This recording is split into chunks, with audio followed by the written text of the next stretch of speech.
गांव में एक गरीब गाजर बेचने वाला रघु रहता था। वह अपनी बेटी पूनम के साथ रहता था, जो बहुत ज्यादा बीमार रहा करती थी। रघु के पास एक छोटा सा खेत था, जहां वह गाजर उगाया करता था। रघु रोज अपनी टोकरी में गाजर रखकर पूरे गांव में घूम घूम कर बेचता था। गाजर ले लो गाजर, ताजा ताजा गाजर। हे भगवान, आज एक भी गाजर नहीं बिकी। पूनम के लिए दवाइयां भी लेनी है। अगर उसे दवा नहीं मिली तो उसकी तबीयत और बिगड़ जाएगी। रघु, क्या हुआ बेटा? इतने उदास क्यों हो? आज भी कोई गाजर नहीं बिकी क्या? मैं तो कहता हूं ये धंधा छोड़कर सेठ भूषण के पास काम पर लग जाओ। वह तुम्हें अच्छे खासे पैसे भी दे देगा। या फिर तुम अपने खेत में कोई और सब्जी उगा लो। नहीं काका, मेरा इससे गुजारा हो जाता है।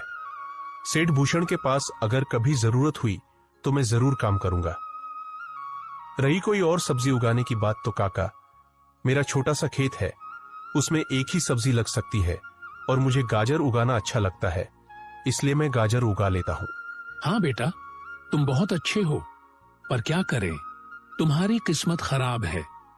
तुम्हारी बीवी की मृत्यु न होती तो आज तुम्हारा परिवार भी अच्छे से जीता।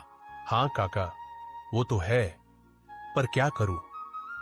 पूनम की तबीयत और बिगड़ती जा रही है और न ही मेरी गाजरें बिक रही है कि उसके लिए दवाइयां ला सकूं। तो सोच में पड़ गया हूं कि क्या करूं। अगर दवाइयां लेकर नहीं गया तो उसकी तबीयत बहुत ही खराब हो जाएगी। ठीक है बेटा, अभी तो ज्यादा वक्त नहीं हुआ, तुम जाओ, तुम्हारी गाजरें बिक जाएंगी। गाजर ले लो गाजर, ताजी ताजी गाजर। रघु आवाज लगाता हुआ जा रहा था कि सामने एक औरत खड़ी थी। उसने रघु से कहा, रघु भाई, इतना समय लगा दिया, मैं कब से आपका इंतजार कर रही हूँ। मेरा बेटा रो रहा है, मामा गाजर का हलवा बनाकर दो। मुझे 100 की गाजरें दे दो ताकि मैं अपने बेटे को गाजर का हलवा बनाकर दे सकूं। लो बहन, अभी दे देता हूँ। रघु ने उसे गाजरें दे दी और आगे बढ़ा। ऐसे ही रघु घर घर जाकर गाजरें बेचता और अपने घर का गुजारा करता। गाजरें तो काफी बिक गई है और पैसे भी आ गए हैं। अब मैं जाकर पूनम के लिए दवा भी ले आऊं। कल भी उसने दवा नहीं खाई थी। रघु दवा लेकर घर चला गया। घर आकर उसने अपनी बेटी की ओर देखा, जो उदास सी बैठी थी। बेटी, देखो, मैं दवा लेकर आया हूँ, दवा खाओ, तुम्हें अच्छा लगेगा। पिताजी, आप जानते हैं मैं ठीक नहीं हूँ, मेरा सिर बहुत दर्द कर रहा है।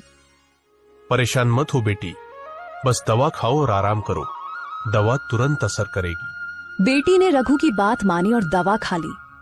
कुछ देर वे दोनों चुपचाप बैठे। फिर रघु ने मुस्कुराते हुए कहा, बेटी, कल से तुम्हें हर दिन यह दवा मिलेगी, बस तुम स्वस्थ रहो, बस यही मेरी खुशी है।